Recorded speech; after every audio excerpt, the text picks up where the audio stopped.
Lovelies, welcome back to my channel. My name is mamusatey, makeup artist based in Delta State, Nigeria. Permission from my bride, we can now go straight into this video. Let me take you through how we achieved a beautiful bridal look. First, I apply my face wash, the CeraVe face wash.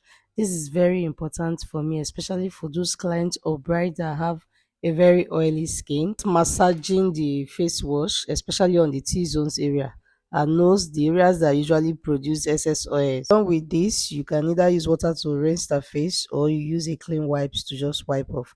You can see how fresh our skin is looking and ready for the business of the day.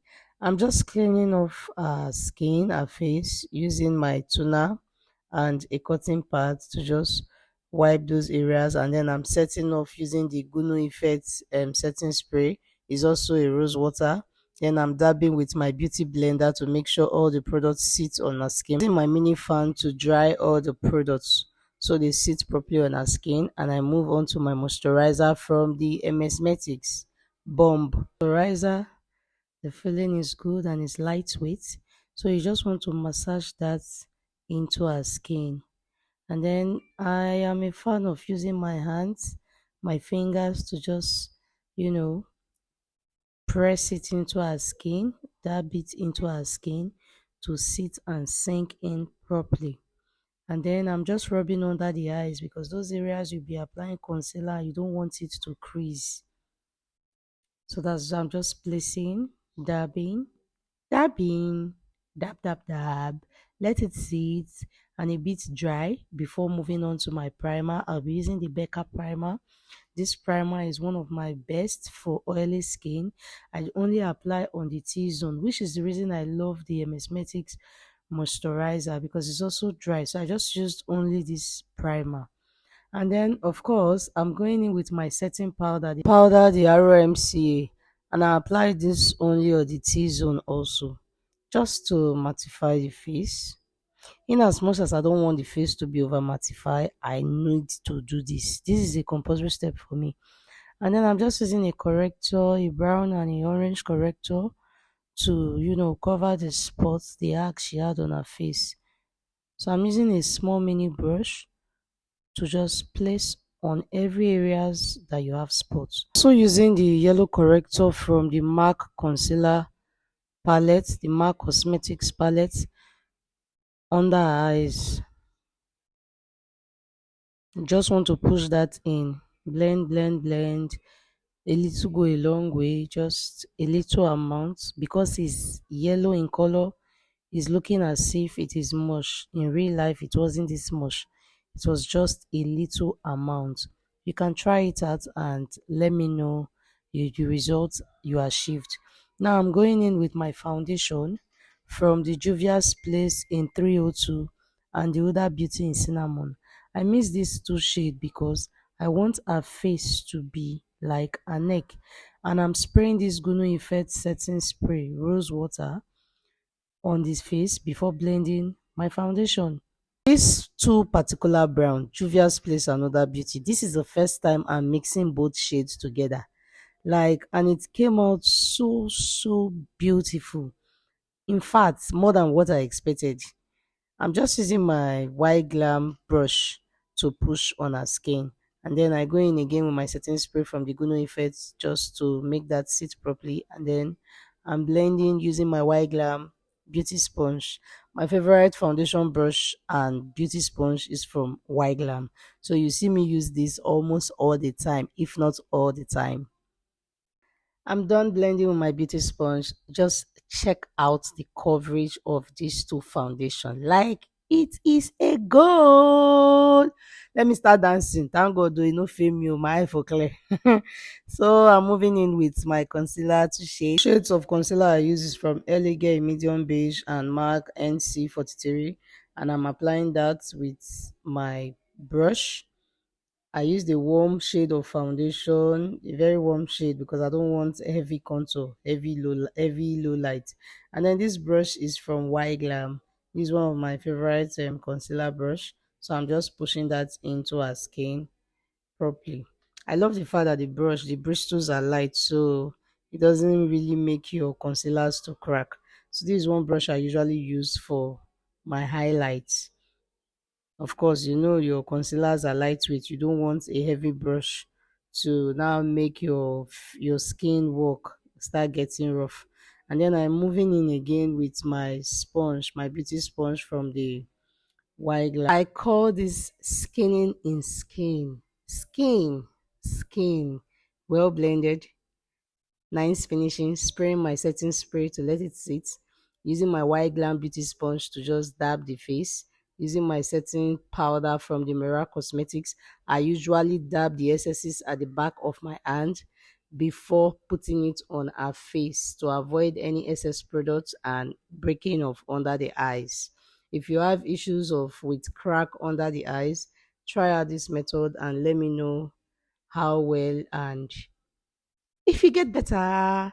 So I'm just using my Mirac setting powder in the shade cinnamon to set our entire face, the areas that I highlighted with the concealer. Excess remaining on the beauty sponge, I dabbed it on our entire face, on our entire skin. Get that nose snatched using my MAC skin finishing powder in the shade dark deep, and then my reverse contour using the ROCMA powder. I'll be brushing off excesses from the brow, all those product of foundation and powder. I'm brushing it off and I'm using the brow tamer from TM Essentials. Brows, I'll be using my favorite brow pomade from Ega and Esther in the shade Toffee. I'm using this flat angle brush from the Mira Cosmetics to outline my brows.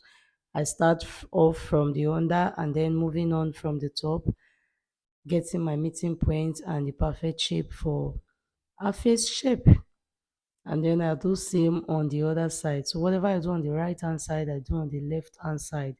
Most times I struggle a bit on the left hand side, but you know what? We blend it out. Brows are sisters, they are not twin.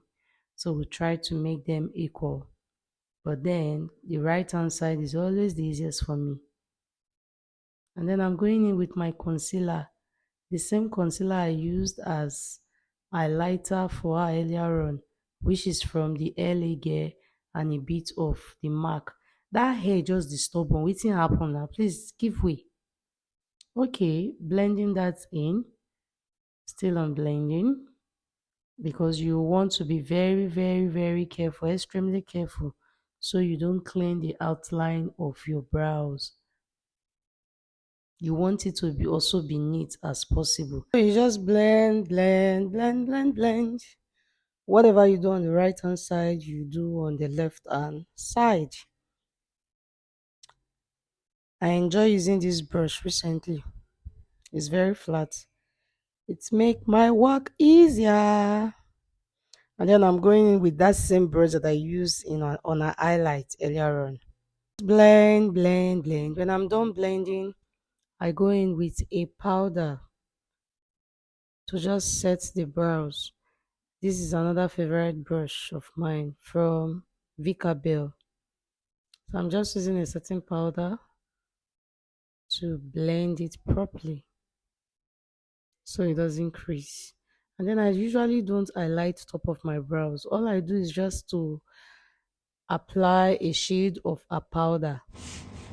And then I'm contouring the bridge of her nose with that same shade I used in contouring her face earlier on, which is dark deep in MAC skin finishing powder.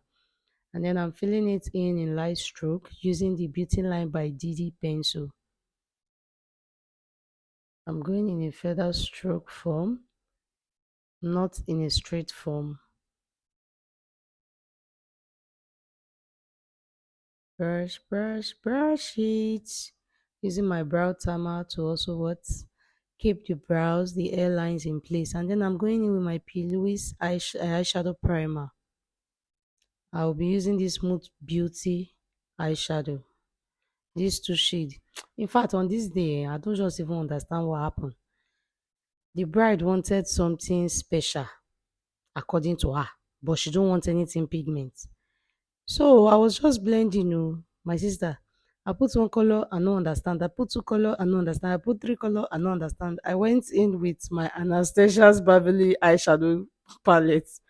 I took three colors from this one. I'm using a powder now to just matte the brows area under her brow bone and under her eyes. This eye, see, don't worry, let me not even say anything again. Let's just wait and see the finished look of this eyeshadow. If you tell me to repeat this look, I don't think I'll be able to, because on our entire eyes, I use nothing like less than 10 eyeshadow colors. How I blended it out, seriously, I do not know.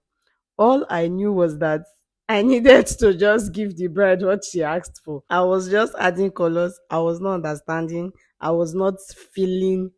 In fact, I wasn't catching the vibe. I went in with my glow palette. This one is the Revolution Glow palette. I went with those two shades, those two matte shades. I was not satisfied. I went in with another shade from the same palette. Oh yeah, nah. I was blending and blending and blending. But the truth was that one thing is sure. Bottom line is, when I am done, we won't look like what we went through blending this whole entire look. And then I'm going in with my MK Beauty pencil to darken the inner corners and outer corners of a lash line. And I'll be going in with my brow eyeliner gel from Zaron Cosmetics, using this MAC Cosmetics angle brush to just outline a lash line. This is also a eyelid, yes. So I'm using my hands to fix her lashes. That's what I'm comfortable with. And we're done. To that glow palette from the Revolution, from the Makeup Revolution, to just apply on her tear dots to give her a really beautiful popping eye look that suits her eye shape. I'm outlining her lip using that same Mirac Cosmetics flat brush, angled brush though. But I couldn't find my lip brush, so this was what I saw. I just decided to go with this. Let me go with the flow. Going in with the flow, using the angle brush from Mirac. Blend that. You want to blend in, blend out, blend upward, blend downward. This lip stain is from T Cosmetics. A very nice brown. Their lip stain are blendable. And then I'm just blending it out, and I'll tone it down a bit with my invisible powder. So that's what I'm applying there. And of course, you know, an invisible powder on a matte lip stain make cracking, no breaking, because it's matte. I intend to add gloss to her lips at her reception. So I'm just rounding off by applying MAC skin finishing powder in her entire face, her shade, her right color, using a beauty sponge. You could see that from the beginning of this look, I've not used anything called powder brush. I only use foundation brush, concealer brush, and angle brush. So, my dear, learn to play with your beauty sponge. It makes beauty sponge have a way of giving your entire look a airbrush finishing. To glow up, this glow is from Nuban Beauty in shade Aurora. I took a little amount, dabbed at the back of my hand before placing on the highest point of our face, which is our cheekbone. If a cheekbone is not visible, you have to find a way to create one for your clients, which is what I'm doing right now. Same thing I did on the right, I'm doing on the left hand side, and you want to blend that properly. I'm also applying that on at the bridge of our nose. Nose snatched. I'm going in with my blush palette from V Beauty, using my beauty sponge to apply on her cheek. And my favorite part, man, this setting spray from Omari Code. Hey, this thing does magic. See how we wet the face, like we bathe the face, we drench the face. This thing takes off all the powder effects. And then you dry off with your fan. See her telling me thank you, and she has not even seen a mirror yet. Hey, babe, you need to see how well slayed you are looking. Yeah, we have the hair police, one of my all-time favorite hairstylists. We will feature him soon on this channel, fully like a sit-down talk with him. If you want to see that, please drop a comment on the description box below. See how he's getting our hair well slayed. He's a hair slayer. he slay all type of bridal hair. Yeah, the review. She was just gushing, smiling. Wow, wow, wow, wow, wow. Here comes the groom. The groom came in to tell her, I love you. See this. My mom confirmed. See fine babe now. See beautiful bride. Ready to say yes, I do. Thank you guys for watching. I appreciate every comment, every like, every view, every subscribers. I appreciate you and God bless you all. So also God bless our brides. May her home be filled with everything she desire. Bye guys.